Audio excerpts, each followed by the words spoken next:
Hello friends, this is Rajiv Kumar Jha and today we are uploading our weekly analysis video. In this video, first we are talking about what is the current position of FIDI in derivative segments. Then after that we will focus on some particular stock and some Indian indices. So without any delay, let's start our video. सबसे पहले आपको मेरे screen पे जो ये दिख रहा है ये क्रूड का चार्ट है।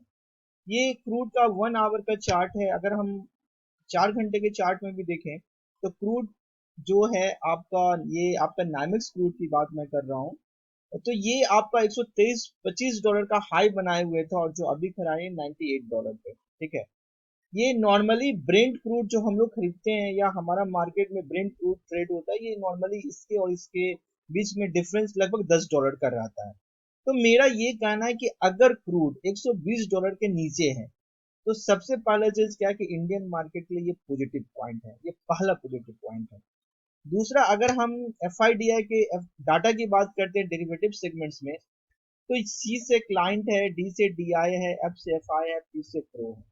ये जो आपका रो है ये आपका फ्यूचर इंडेक्स का रो है, ये आपका फ्यूचर के स्टॉक्स का रो है, ये आपका ऑप्शन में कॉल का रो है, ये ऑप्शन में पुट का रो है, ये स्टॉक के कॉल है, ये स्टॉक के पुट है। तो यहाँ पे आप देख रहे हो कि क्लाइंट के इंडाइसेस में पोजीशन घट रहे हैं, बट यहाँ पे स्टॉक में काफी अच्छे पोजीशंस ने क्रिएट करके रखा हुआ है। डीआई का आपका इंडाइसेस में भी माइनस है और स्टॉक्स में भी माइनस है। एफआई के लेकिन इंडाइसेस में पोजीशन बढ़ रहे हैं और यहाँ पे भी पोजीशन उसने 300 के मुकाबले में कुछ पोजीशन कम किया है, लेकिन अभी वो लॉन्ग है। इसलिए लॉन्ग है क्योंकि अगर हम यहाँ पे पुट के पोजीशन देखते हैं तो यहाँ पे पुट का पोजीशन उसका लगभग नहीं के बराबर है, क्योंकि जब भी 2 लाख से ऊपर पोजीशन माना जाता है तब उस केस में माना जाता है कि एफआई निगेटिव है, तो मतलब ये हमारे लिए पॉजिटिव है। दूसरा, ये प्रो अकाउंट है जो एल्गो प्लेटफॉर्म पे काम करते हैं, ब्रोकर के अकाउंट पे ये उनका है, इनके पोजीशन काफी हेज रहते हैं। तो ये डाटा बता रहा है कि एफआई अभी मार्केट में पॉजिटिव देख रहे हैं। तो उसका एक सबसे बड़ा कारण मैंने आपको ये चीज बताया कि हमारे यहाँ क्या कि क्रूड के प्राइसेस जो जो आपके जो है सो 100 डॉलर के नीचे आएंगे वो हमारे लिए पॉजिटिव है, क्योंकि हमारा फिस्कल डेफिसिट घटेगा। पहला चीज। दूसरा चीज ये है कि अब धीरे धीरे जो गर्मी आती है या होली के बाद से जो है ना कंजम्पशन बढ़ना शुरू हो जाता है। तो ये सबके लिए जो है सो मतलब आपके जो कुछ सिक्लिकल स्टॉक्स हैं उनके लिए भी पॉजिटिव है, प्लस सीमेंट है, पेंट सेक्टर है आपके, उसके अलावा जो भी कंजम्पशन है जैसे ऑटो की बात करो या मेटल की बात करो, इन या आप एफएमसीजी की बात करो, इन सब के लिए पॉजिटिव है। तो सबसे पहले मैं जो बात करूंगा वो मैं बात करूंगा आपके निफ्टी की कि निफ्टी चार्ट में क्या बता रहा है। तो अगर आप ये निफ्टी का चार्ट देखोगे तो ये आपका inverted head and shoulder pattern बना रहा है। अगर मैं निफ्टी की बात करूं तो निफ्टी में हालांकि एक गैप बनाया है, बट ये गैप अभी फिल नहीं होगा, क्योंकि ये गैप फिल होने के लिए कुछ आपके निगेटिव न्यूज चाहिए। तो दरअसल क्या होता है कि मार्केट में आप देखोगे कि मार्केट जब भी आपको ब्रेकआउट करेगा तो उसके बाद में मार्केट अगला 1 या 2 दिन साइडवेज रहता है, ऊपर खुल करके वो मार्केट नीचे आता है और वो उस गैप को फिल करता है और फिर उसके बाद से मार्केट में ये रैली होती है। जैसे कि इससे पहले भी अगर आप देखोगे तो मैं इससे पहले की भी बात आपको बता देता हूँ।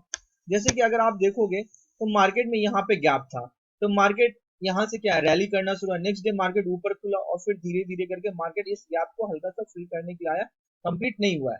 अब मार्केट में यहाँ पे गैप है, तो हो सकता है कि कल मार्केट ऊपर खुले और ऊपर खुल के मार्केट नीचे की ओर आए। लेकिन ऑप्शन के जो डाटा बता रहे हैं वो डाटा काफी पॉजिटिव है। मैं वीकली ऑप्शन चेन की भी बात करूंगा और मंथली की भी बात करूंगा। तो वीकली ऑप्शन चेन में अगर आप बात करोगे तो यहाँ पे 17,700 पे आपके ओपन इंटरेस्ट जो चेंज हुए वो 13,000 कॉन्ट्रैक्ट चेंज हुए हैं। 17,800 पे आपके 23,000 कॉन्ट्रैक्ट लॉन्ग हुए हैं। आपके 17,900 पे 16,000 कॉन्ट्रैक्ट लॉन्ग हुए हैं और सबसे ज्यादा कॉन्ट्रैक्ट लॉन्ग हुए हैं वो आपके 18,000 के मतलब स्ट्राइक प्राइस पे सबसे ज्यादा ओ आई आपके बिल्डअप हुए हैं। अब अगर हम पुट की तरफ बात करते हैं कि पुट की तरफ आप देखोगे तो 17,000 पे आपके 47,000 कॉन्ट्रैक्ट बिल्डअप हुए ओ आई, और आपके ये आपके 17,500 पे 32,000 है और 17,600 पे 23,000 कॉन्ट्रैक्ट आपके मतलब बिल्डअप हुए हैं। तो इससे हम क्या समझ सकते हैं? अगर सीधा सा कल मार्केट अगर खुलता है और आधा घंटा में अगर आप ये देखो कि कॉल की तरफ जो है ना ओ आई जो है ना ज्यादा अगर बिल्डअप अगर होने लगे, तो इसका सीधा मतलब ये है कि मार्केट इसके अगेंस्ट में जाएगा। इसका मतलब ये हो जाता है कि लोग यहाँ पे लॉन्ग करने लगेंगे रिटेल प्लेयर, तो मार्केट उसके अगेंस्ट में काम करेगा। और इसी के ठीक उल्टा अगर यहाँ पे पुट में जो है ना सबसे ज्यादा ओआई अगर बिल्डअप अगर होने लगेगा, तो इसका मतलब ये है कि मार्केट उसके अगेंस्ट में यानी ऊपर की ओर जाएगा। ये तो आपका निफ्टी की हो गई वीकली ऑप्शन की। और अगर मैं मंथली ऑप्शन की बात करूंगा तो मंथली ऑप्शन में भी आपके जो है ना 18,000 पे काफी ज्यादा बिल्डअप है। मतलब मार्केट ये देख रहा है कि हम यहाँ से 18,000 तक की रैली करने के लिए हम रेडी हैं। तो मेरा ये कहना है कि आपका अगला एक आध दो दिन में जो आपको गिरावट मिले, तो उस गिरावट में आप लॉन्ग करें। ठीक है, इसलिए क्योंकि आपका मंथली जो ऑप्शन चेन है वो आपको ये इस चीज की मतलब गवाही दे रहा है या इस चीज को बता रहा है कि हम 18,000 तक के लिए रेडी हैं। लेकिन मेरा फिर कहना है कि हम बाय तभी करेंगे जब मार्केट हल्का से नीचे आएगा, जब आपको ये मौका देगा कि अब मार्केट आपका नीचे आ गया है। अब मैं आपको बता रहा हूँ, ये यहाँ से आप इसको चेंज कर सकते हैं। आप यहाँ से 28 अप्रैल कर लें और मैं आपको दिखा रहा हूँ।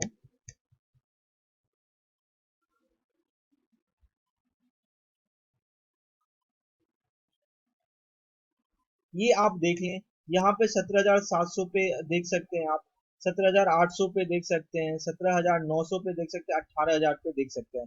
मतलब ये है कि 18,000 जो होगा ये इसका सबसे बड़ा बैरियर होगा। ठीक है, तो अभी मुझे ऐसा लगता है कि हम लोग एक काम यहाँ पे कर सकते हैं क्या, अगर आप एक स्ट्रेटजी बनाना चाहें जिसको कैलेंडर स्प्रेड बोलते हैं, कि अगर आपको मार्केट में अगर तेजी दिख रही है तो आप क्या करोगे, वीकली में 18,000 के मतलब जो ऑप्शन चेन है उसको आप शॉर्ट करोगे स्ट्राइक प्राइस का कॉल, और मंथली में आप उसको लॉन्ग कर सकते हो। तो इससे आपको बेनिफिट ये होगा, जो टाइम डिके का जो होगा वो वीकली में ज्यादा होगा और मंथली में उसका कम होगा। तो आप इस स्ट्रेटजी के साथ में काम कर सकते हो। या मेरा ये कहना है कि ऊपर से हल्का सा मार्केट जब नीचे आएगा तब हम यहाँ पे लॉन्ग करेंगे। और मुझे ऐसा लग रहा है कि मार्केट एक बार यहाँ पे आने की कोशिश करेगा।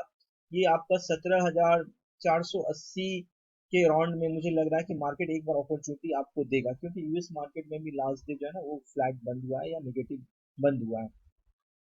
दूसरा हम बात करेंगे बैंक निफ्टी की। तो बैंक निफ्टी में अगर आप बात करोगे तो सेम चीज बैंक निफ्टी, और मैंने पहले भी बोला था कि मुझे निफ्टी के मुकाबले बैंक निफ्टी ज्यादा स्ट्रांग दिख रहा है। और यहाँ पे भी अगर आप बात करोगे तो यहाँ पे भी क्या है, एक inverted head and shoulder pattern का यहाँ निर्माण हुआ है। मोस्टली जो स्टॉक्स हैं उसमें भी आपको यही पैटर्न दिखेंगे। और अगर हम बैंक निफ्टी के ऑप्शन चेन की बात करते हैं तो ये आपको बता देगा कि बैंक निफ्टी में लोग कहाँ तक मतलब लॉन्ग करने की सोच रहे हैं।